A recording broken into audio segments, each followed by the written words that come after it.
What a difference an election makes. More members, more press. Good morning, everyone. Good morning. Thank you all for being here. I'm honored to be here with some of the members of the House Democratic Caucus and some of the leadership of committees of jurisdiction to deal with this very important issue of integrity in government. Especially want to acknowledge the work and leadership of Congressman John Sarbanes over the years. They developed an initiative that gathered steam across the country. 100 candidates across the country signed a letter saying they wanted H.R. 1 to be one of the first orders of business of this new Congress. Thank you, John Sarbanes. We're joined by Jerry Nadler, the chair of the Judiciary Committee you'll be hearing from, Congresswoman Zoe Lofgren, chair of House Administration Committee, Congressman Elijah Cummings from Government Oversight and Reform, John Sarbanes, I acknowledge, the chair of the Democracy Reform Task Force, Congressman John Lewis, our hero on all subjects, and Congressman David Price, who's been a champion on this for decades, and Congresswoman Veronica Escobar, member of the freshman class, who will represent the views of that very transformative, diverse, beautiful, energetic freshman class that is energizing the Congress. So and yesterday we made history, again, swearing in this transformative freshman class. When they took the oath, they made a difference. Today, guided by our new members and the American people that they represent, that we all represent, we are introducing H.R. 1 to hold legislation to clean up corruption and restore integrity to government. Yeah.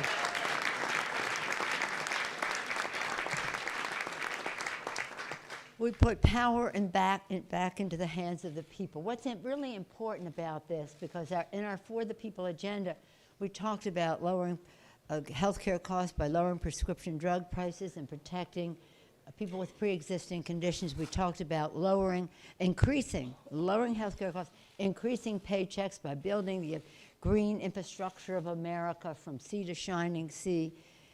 And we gave people confidence that this could happen in a way that was in the people's interest, not the special interest, because of H.R. 1.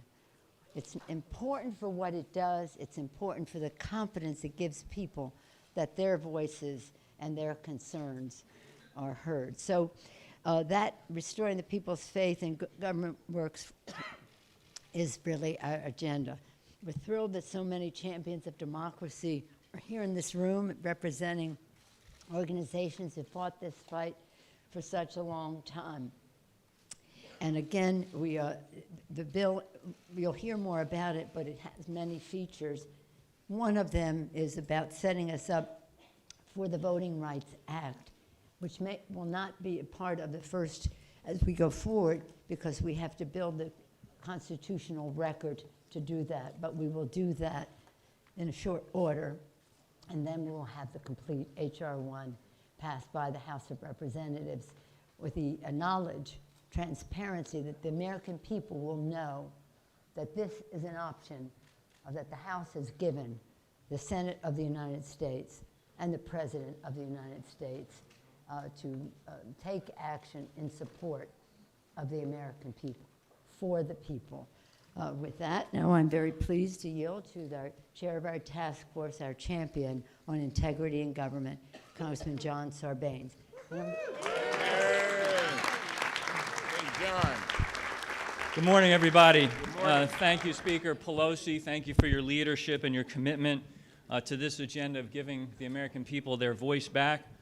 Last year, when candidates were out campaigning to their constituents, new candidates and candidates were running for re-election, we heard loud and clear from the American people that they feel left out and locked out too often from their own democracy, that they want us to fight the culture of corruption, they want us to clean up Washington, fix the system, and give them their voice back.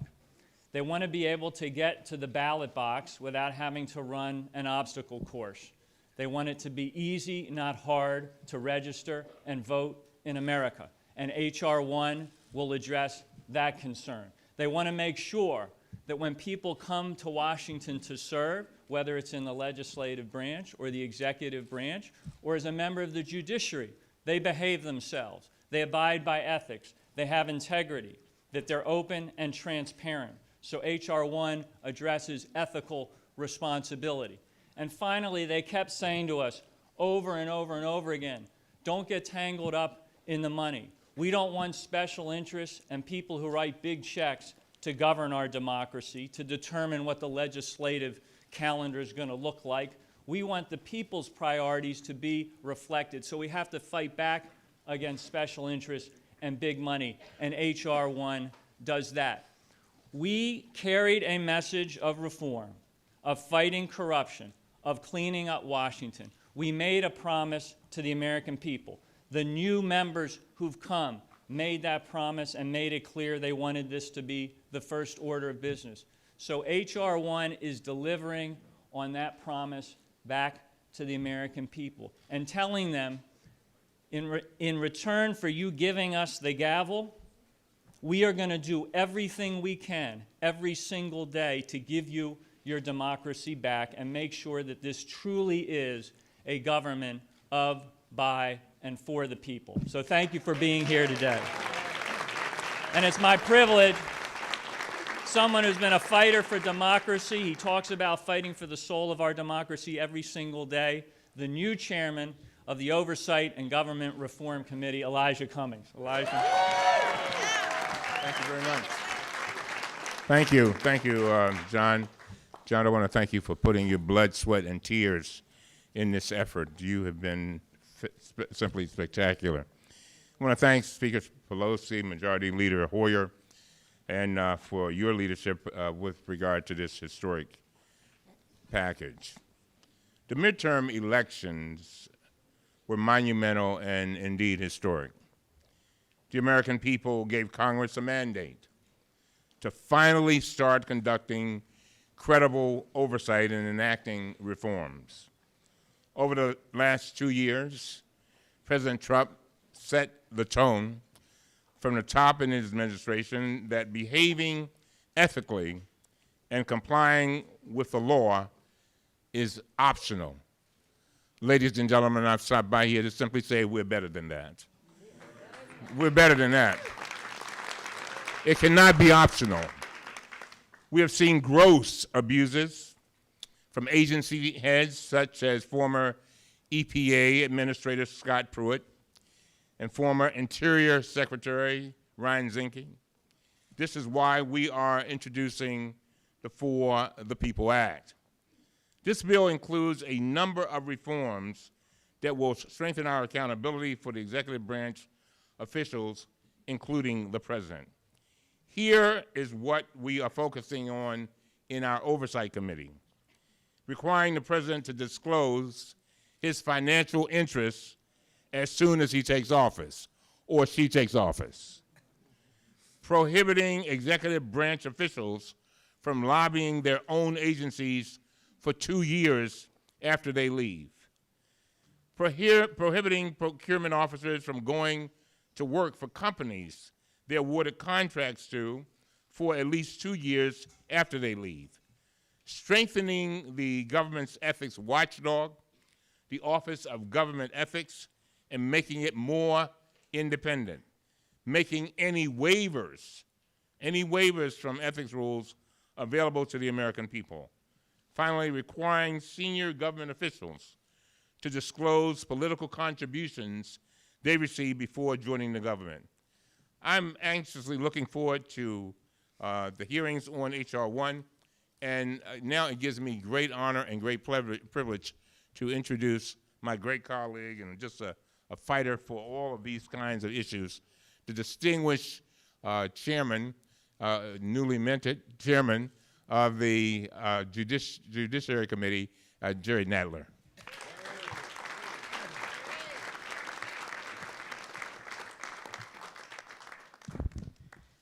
Thank you very much. Let me begin by thanking John Sarbanes for his leadership role over a long period of time in pulling together this democracy agenda and gathering support for it, and the new leadership of the House, Speaker Pelosi and Majority Leader Hoyer, who have been great supporters and ralliers for this kind of agenda for a long time.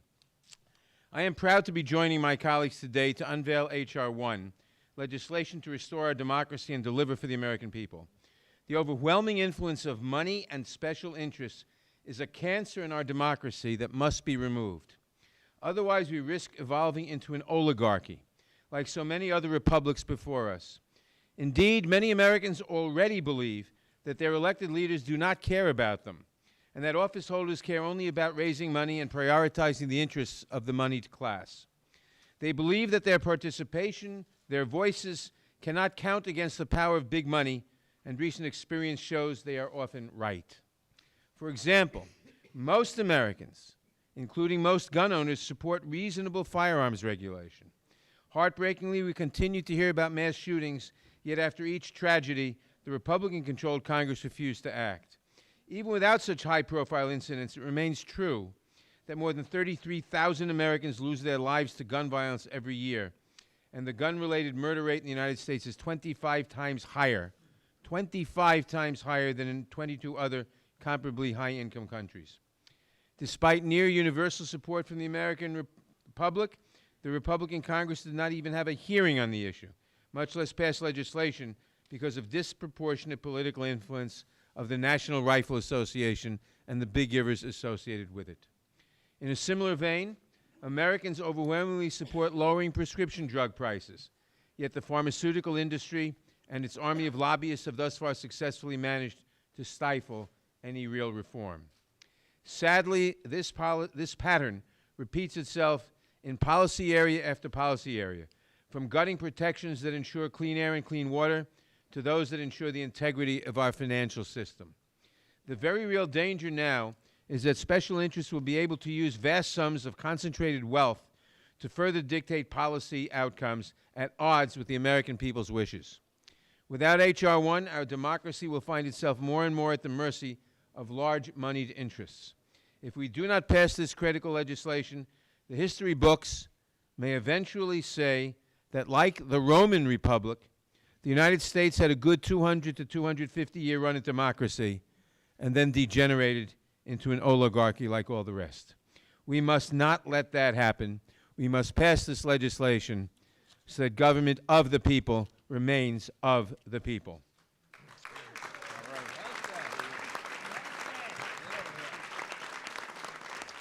And now, I am proud to introduce one of the people who has perhaps had the greatest role in making sure that government is of, by, and for the people in the last century, our great moral leader and great legislative leader, Representative John Lewis. All right, John.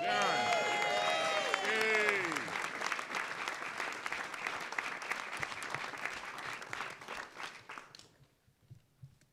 Thank you, Mr. Chairman, for those kind words of introduction. Thank you, John, for not giving up, for not giving in, for keeping the faith, and keeping your eyes on the prize.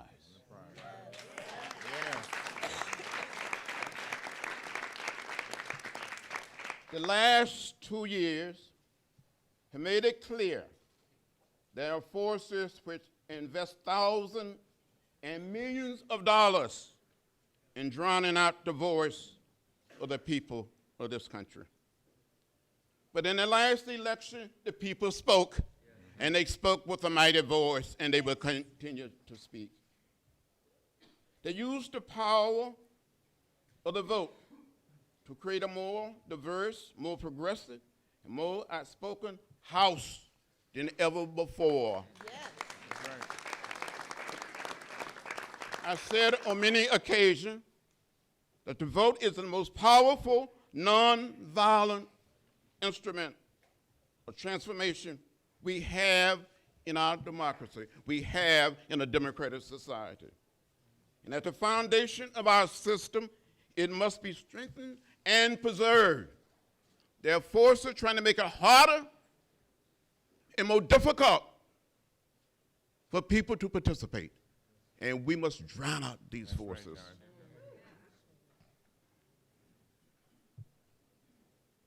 We must strengthen our democracy. Democrats want to put power back into the hearts of the people. That is why we have introduced H.R. 1. The For the People Act make automatic registration and mandate nationwide, not just in certain states or in certain counties, but nationwide. We must get there, and we will get there as Democrats. We will get there as citizens of this great country. It restores voting rights to felons who pay their debt to society.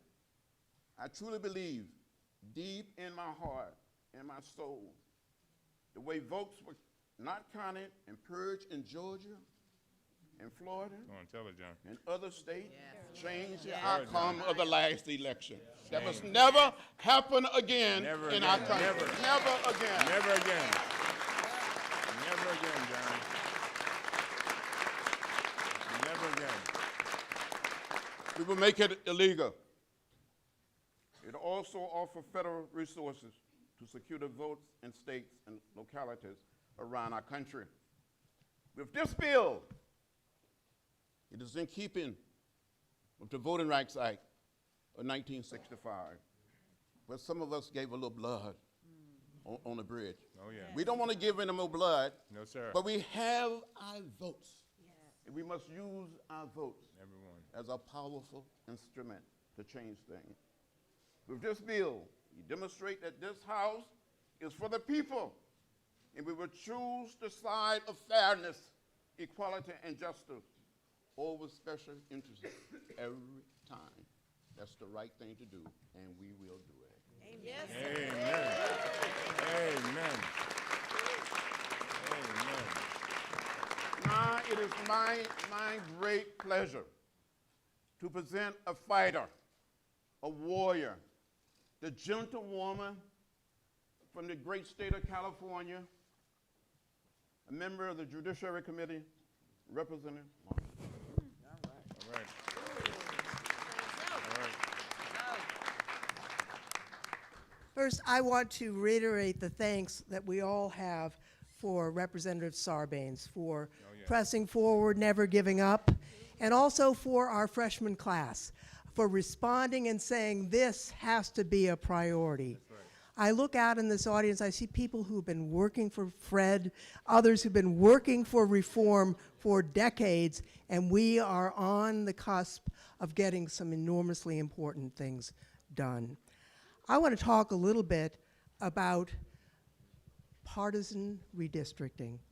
Across the United States, we can see majorities of voters voting for one party, but it doesn't reflect the actual result in the end because of partisan redistricting.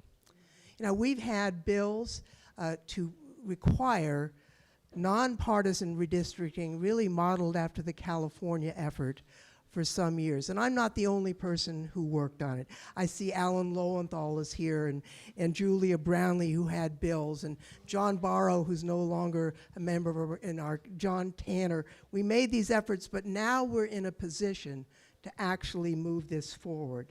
You know, because of these partisan districts, politicians are actually choosing their voters instead of voters choosing their politicians. That has to stop.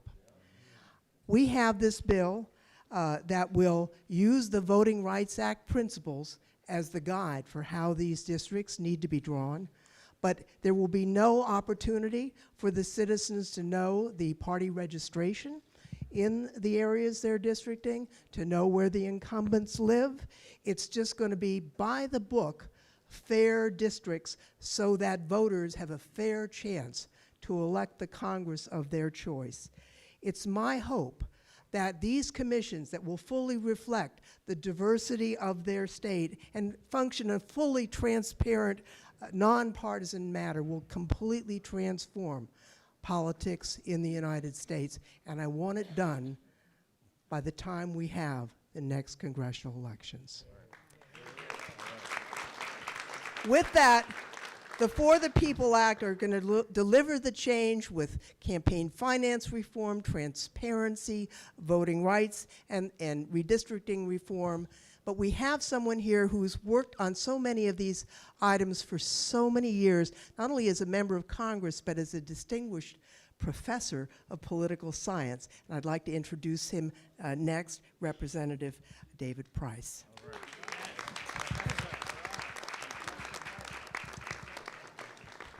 Thank you. I want to thank my colleagues, thank all of you for being here this morning, for your interest in what we're undertaking. And it truly is a momentous undertaking, as my colleagues have said.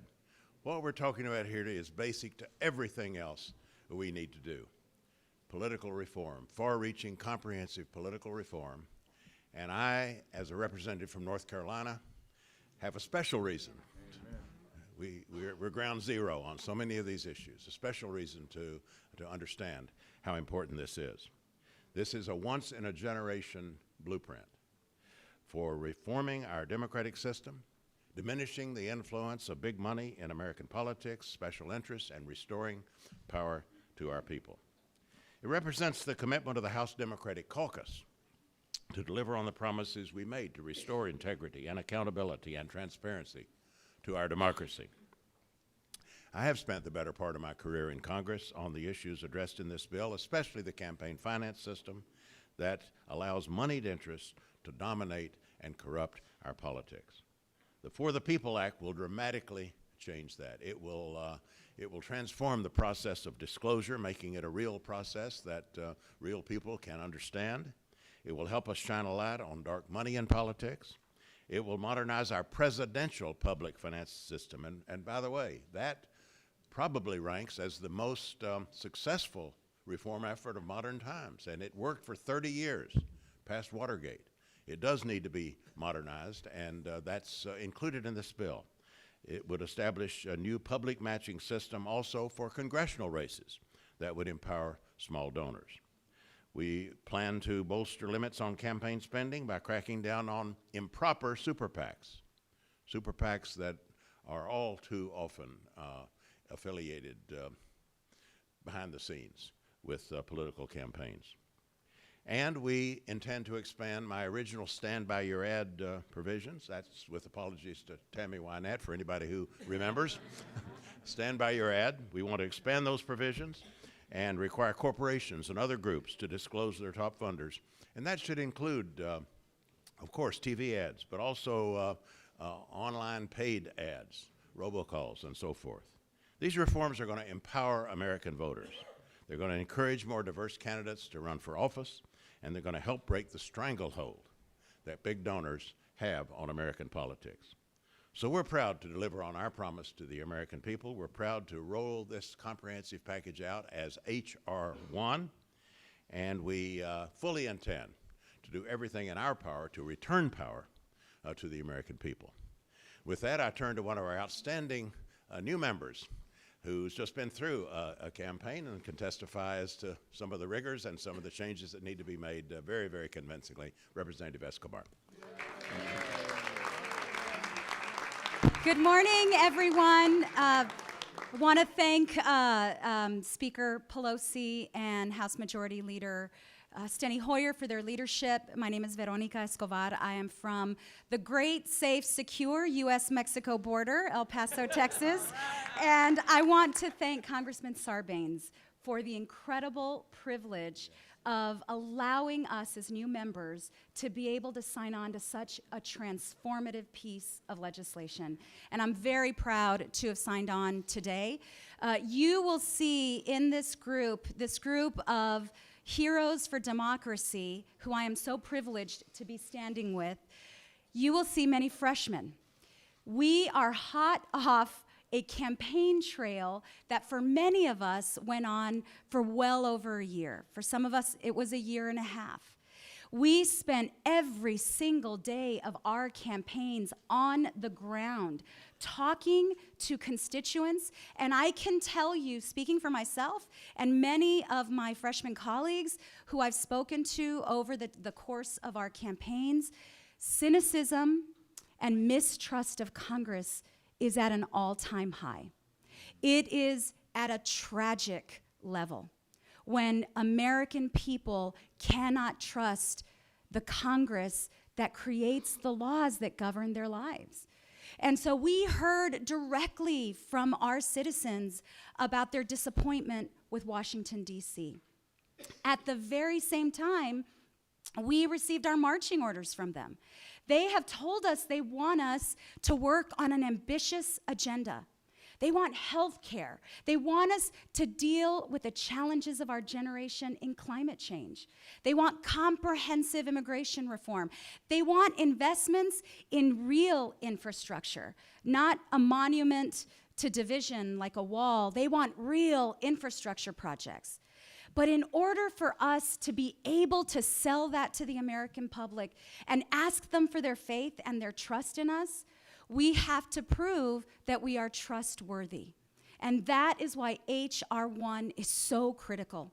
At the beginning of this new Congress, the 116th Congress, at the beginning of a new era in government and governance, we must demonstrate to the American public that we're willing to police ourselves in order to build the big projects and dreams and ambitions that they have for our country.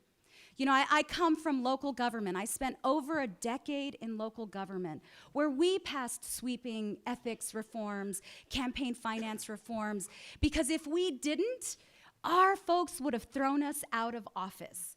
What is unacceptable at the local level has been acceptable in Washington, D.C. for too long. But Representative Sarbanes, thanks to you, that day is over and a new day has dawned. Thank you all very much.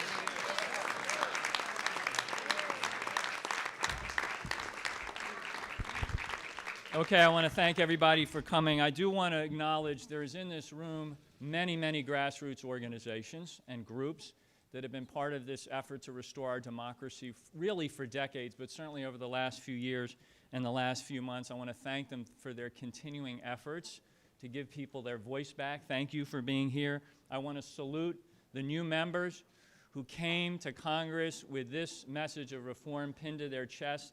They understand it wasn't just a message they were delivering, it was heard as a promise, and that's why they want to deliver on this promise. But I want to close by talking to Americans out there across the country who I know in many instances are hanging on by a thread.